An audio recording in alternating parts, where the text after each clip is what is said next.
Hey everybody, it's Amr Zahir. And for white people, that's Amr Zar. And in the Knesset, it's, well, you'll see.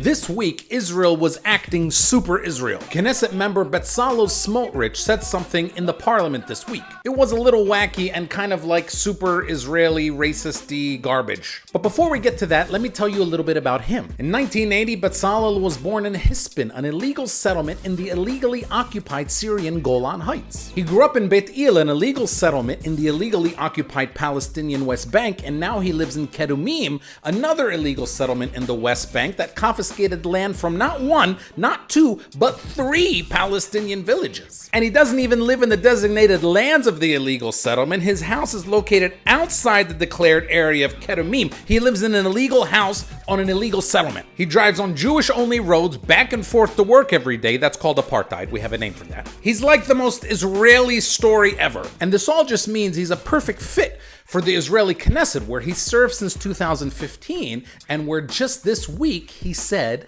this. אני איתכם לא מדבר, אנטי-ציונים, תומכי טרור, אויבים. אתם פה בטעות, כי בן גוריון לא גמר את העבודה ולא זרק אתכם ב-48. זאת האמת. I mean, like I said, Betsalo is like the most Israeli ever. Of course, this is not the first time he's done stuff like this. He has denied the Palestinian connection to our homeland by saying our last names prove that we come from somewhere else. No big deal, but his last name, Smotrich, actually comes from a town in Ukraine. But it gets even better and more racist-y. A few years ago, when his wife was giving birth in a hospital where I guess there was also some Palestinian patients, he remarked, "My wife is truly no racist, but after giving birth, she wants to rest rather than have a hafla like the Arabs have after their births." Now, actually, what Betsalo is describing here is true. We Palestinians celebrate wildly after every birth. In fact, here's some footage of my family in the hospital waiting room after my nephew was born.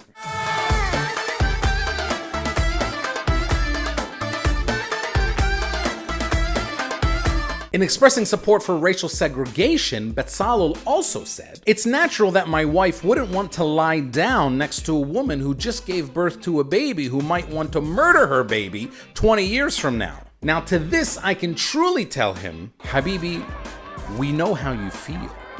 But you know what? I'm an optimist. I see the positive in Betsalo's little speech. I see the mint teacup half full. After decades of Zionists telling us that nothing really happened in 1948, or that we left on our own, or that we sold our land, Betsalo actually told the ugly truth about Israel. It seems like a trend this year. It's like we all got our hands on Israel's phone and there was no password.